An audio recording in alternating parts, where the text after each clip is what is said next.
Sa gitna ng tumataas na kaso ng karumal-dumal na krimen na kinasasangkutan ng mga kabataan, nanawagan si Senator Robin Padilla sa Senado na muling suriin at repasuhin ang Juvenile Justice Act. Git ng senador, may mga kabataan ngayon na ginagamit ang pagka-menor de edad bilang panangga sa batas para makaiwas sa pananagutan.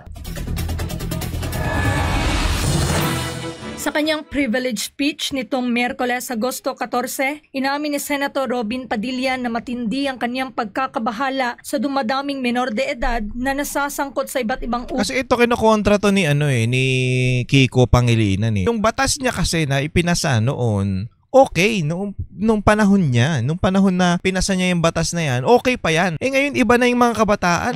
Nagbabago na ang panahon, kaya kailangan i-revise natin, ayusin natin para maging epektibo yung batas na ginawa mo, di ba?